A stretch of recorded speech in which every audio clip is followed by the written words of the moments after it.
I'm Jay Lenora, and welcome to the October 5th, 2017 edition of the Bible Delight in the Details, as we continue to look at often overlooked details of the Exodus narrative.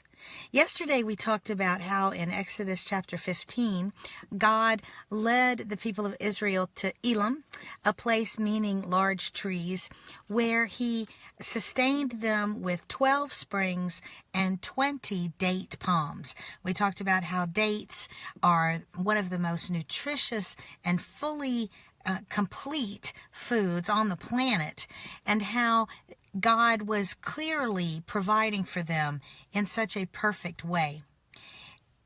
Some of you know, because you may have already known it, and you may have heard me talk about it on earlier programs, that numerology is important in the Bible. Yes, I absolutely believe that there were exactly 12 springs and that there were 20 palms, but I also believe that these numbers are meant to have a symbolic and spiritual meaning as well. 12 and 70 in the Bible mean completeness. You think about the 12 tribes of Israel. You think about the 12 apostles. You think about of course, the 12 seasons going back to, the 12 months of the seasonal year going all the way back to creation. 70 is a sign of completion as well. 7 is a wonderful number. It's a number associated with God, with completion. And 70 is an idea of an exponential multiplier of completeness. In other words, it's an overabundance. It's a never-ending supply. And so when you come upon numbers in the Bible, you should always ask yourself, does that number have a significance? You know, it's interesting. The Bible is very specific many times.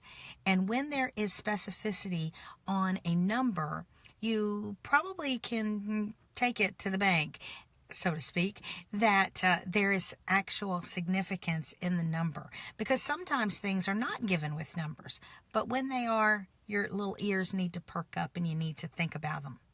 The other thing I wanted to point out in today's program actually comes from chapter 16 of Exodus, verse 3.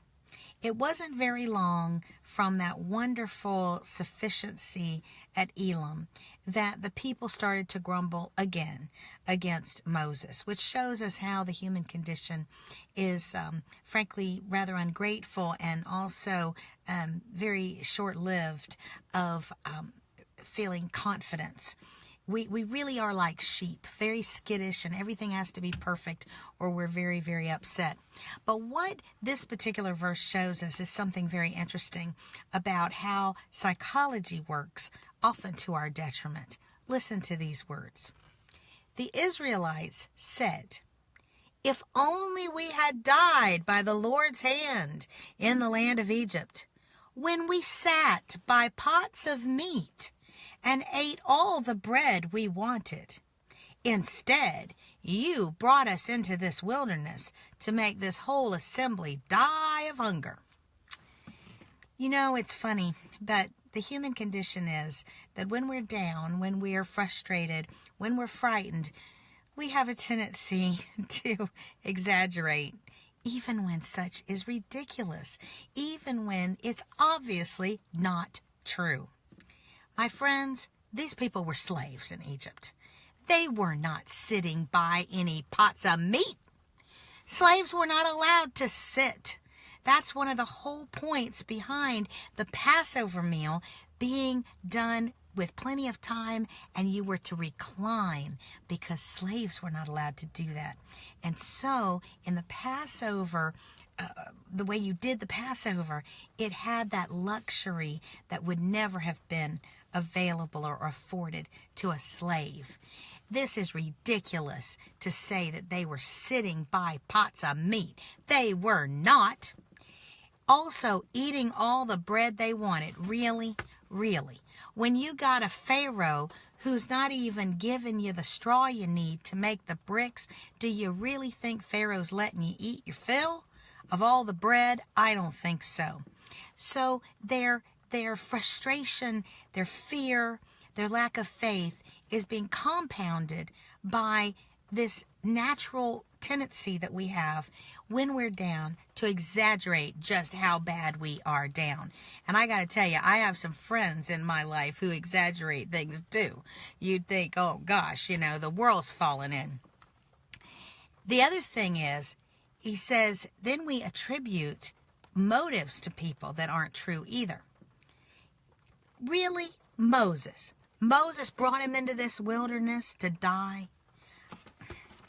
I don't think so.